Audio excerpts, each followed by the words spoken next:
Low back pain.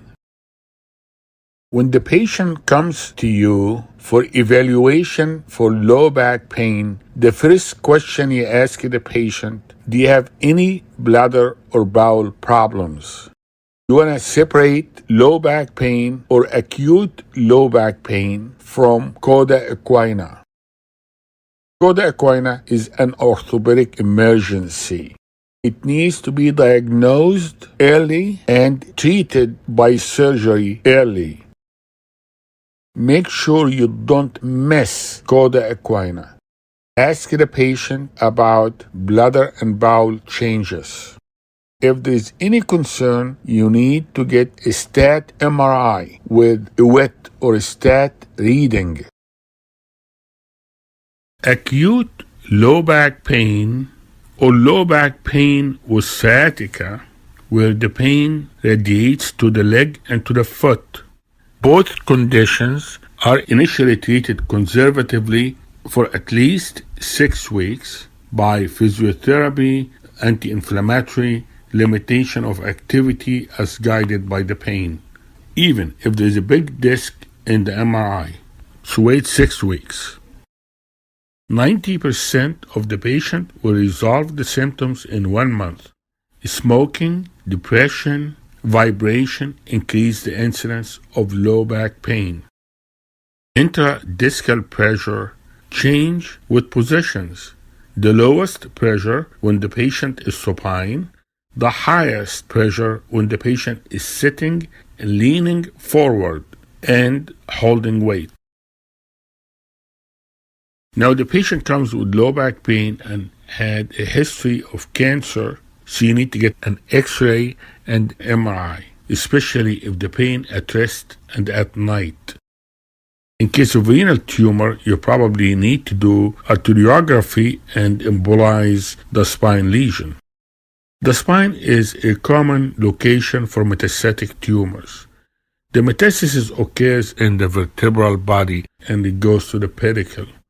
Loss of about 30 to 40% of the bone mass should occur before we can detect the lesion on the X-ray. Loss of the pedicle bone will give us a wink sign.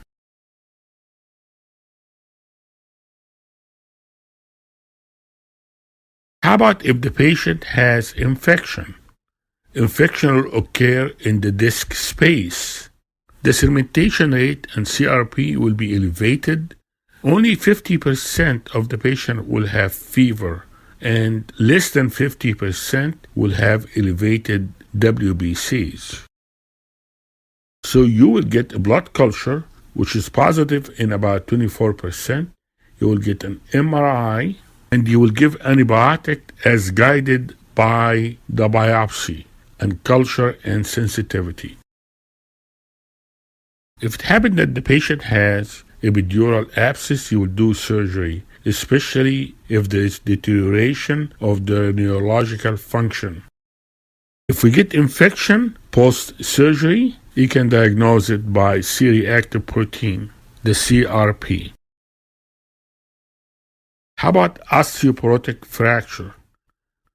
When osteoporosis starts causing fracture, you start with the wrist, then the spine, then the hip. So if you have an osteoporotic spine, you want to treat it before it goes to a hip fracture later on. And if you have one spine fracture, that will lead to more spine fracture. After 1 year of treatment with medication, you decrease the incidence of vertebral fracture by 60%. After 2 years, you decrease the incidence by 40%. So in general, when you're dealing with a patient with low back pain, you treat the patient conservatively.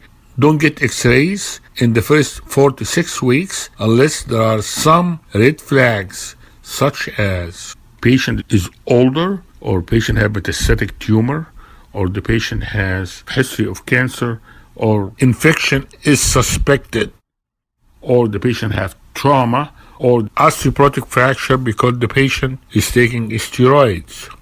So you get the x-ray.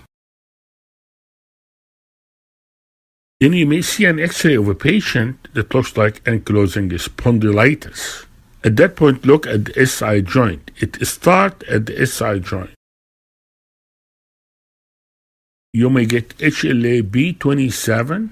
You will find that there are marginal syndesmophytes with diffuse ossification of the disc space without large osteophyte formation, which is different than the DISH, which occurs in diabetic. You get hemoglobin A1C. The syndesmophytes are non-marginal and they have larger osteophytes. It is the diffuse idiopathic skeletal hyperestosis, which will have flowing ossification along the anterolateral aspect of at least 4 contiguous vertebrae, and that is not ankylosing spondylitis. So you're going to get an MRI at a certain point for the spine. Well, you need to start first with x-rays. MRIs are a little problem because, number one, there are abnormal MRIs in asymptomatic patients. This false positive.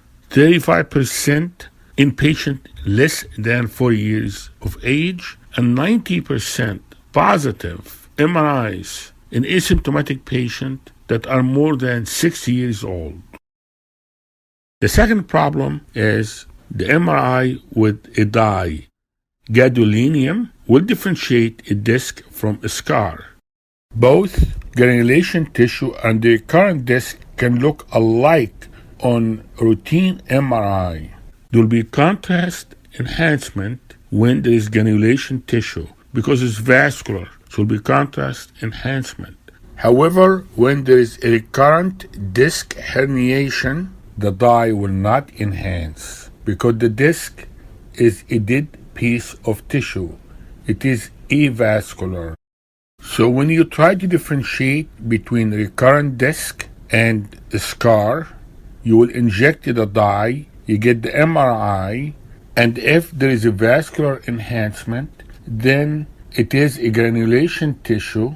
You will need to sit tight and not to do surgery. However, if there is no enhancement, then it is a recurrent disc.